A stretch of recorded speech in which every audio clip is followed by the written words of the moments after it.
So for this example, they give us the functions fx and gx are defined as follow. So fx is a ln x plus 1 where x have to be greater than negative 1. Gx is a quadratic, and this quadratic it have a condition where x need to be greater than negative 1. Firstly, state the range of the function and find the inverse of the function.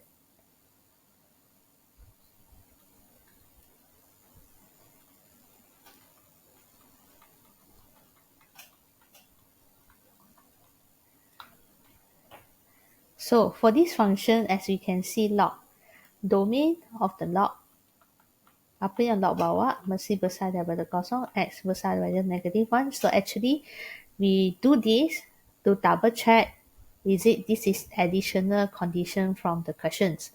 So seems like this is the normal condition from the question. So log always need to take positive thing. So x need to be more than negative 1. So this is not extra condition that limited our x. To finding the range, we can do it normal way. So our normal way is follow the cast rule. So L log is not involved. Therefore, the range for this function will be negative infinity to infinity. Secondly, find its inverse function. So by using composite, f inverse equals to x. So substitute the f inverse, composite it to the function of fx. So this one ln, the x will be replaced by f inverse equals to x. So we unlock this. When we unlock this, e to the power of x, so f inverse will be ex plus 1 minus 1. So this will be our f inverse. Then come to question B. Determine the function is it 1 to 1 and state the range of the function. So quadratic function, normally quadratic function is not a special case for domain and range just we want to see it going up or going down. But when we having the x taking one part only from the quadratic, so normally our quadratic x is negative infinity to infinity, it can accept all the part of the x. So since the question already add on the additional condition for the x, not every x you're going to take it to be the quadratic. Therefore, when we want to determine its range, to determine whether it's 1 to 1 and its range, we need to depends on its graph. So you need to see which part of the graph is going to be taken and which part of the graph is going to be selected. So firstly, determine this function gx.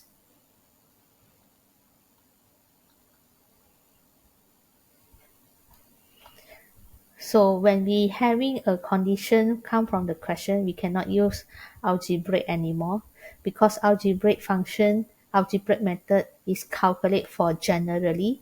So to determine this function one to one, we only can choose graphical method. We want to see which part of the graph is remaining. To draw this, so quadratic, this one is positive, means it will be going up, senyum. And then we find out the roots, x plus 2 equals to 0. So x is 0, x equals to negative 2.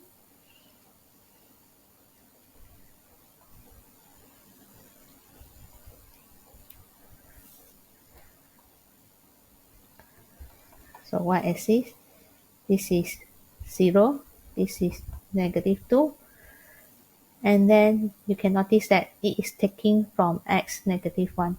So from x negative 1, x-axis. So when x negative 1, we want to see what is your minimum point. Substitute negative 1. It is negative 1. So the coordinate here is negative 1.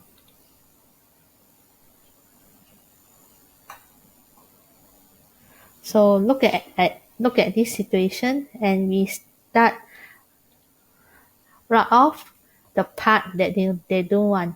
They want start from x greater than -1. So less than -1, this part is no longer involved in our domain. So this part is not involved. So we only start with x -1 and so on. So this part is not in our domain, means this part is not in our graph. And when we look at our domain here, it start with -1 but not included, means our minimum point here, it will be empty circle. So empty circle denoted here, this point is not included. So from -1 coordinate, when you want to draw out, so it get us a quadratic going up. So we done this graphical method. So to show it whether one-to-one function, we use horizontal line test, and we can notice here horizontal line test only one intersection point, so this is one-to-one function. So write out our result by horizontal line test. This graph only intersect at one point, so this gx is one-to-one function. So since it's a one-to-one function, then continue, we can see what is the range of the graph. So the range of the graph have to be look at the function and determine from the bottom going to the up. So the minimum value we can see is -1 and it is not included, so open bracket, and it going up. So it going up non-stop, it will be up to infinity. So -1 to infinity. So for this, we cannot use the normal way where kita tutup, kita cari, tak boleh. Itu just general function saja. So bila function kita dah ada limit, dah ada had tertentu, dah ada part tertentu, so we need to draw out that part only and we analyze it new range. So kita tengok lingkungan graf yang ada saja, yang mana tak wujud kita tak tengok dah.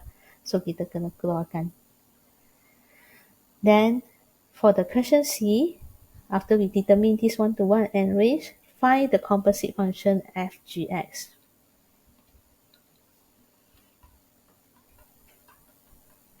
So substitute our gx here, which is x squared plus 2x, and then into the function of f. So this x will be represented by x squared plus 2x. Simplify this quadratic. So we can notice here this quadratic can be factorized. And when your item is in power, by the properties of the log, this power can move to the front, become the coefficient of the log.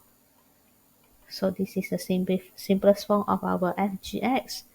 Then continue for the question D, we need to solve the value of x for this equation working.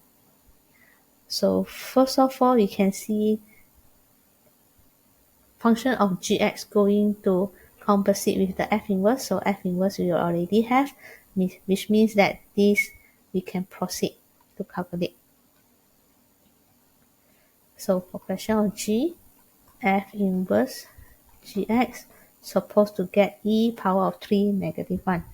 So we get in our function of gx, which is x squared plus 2x. So we find out the x value. So composite this x squared plus 2x to the inverse function. So e will be power of x squared plus 2x minus 1 equals to e power 3 minus 1. So we come to the indices equation. So minus 1, you can simplify, it gives us e x squared plus 2x. So e to the power of 3, when these indices, you can see we're having the same base, so we just need to equal to the power, Therefore, we have x squared plus 2x equals to 3. Solve this quadratic. Factorize. So x 1 3 plus minus x is equals to 1, and then x is equals to negative 3. Then we have to be careful, is it these two answers can be accepted? We have to look back our function.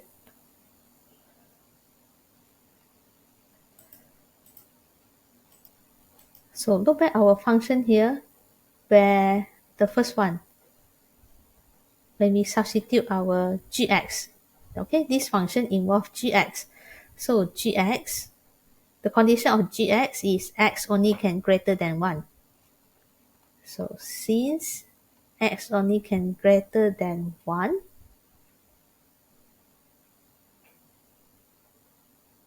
negative 1,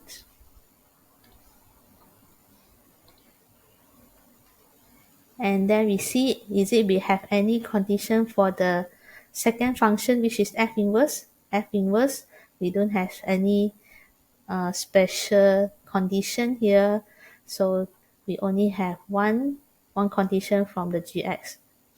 This composite function start with gx, so any answer of the x must be follow the condition for gx. So gx saying that x greater than negative 1, so therefore our final answer can be accepted in this composite will be x equals to 1.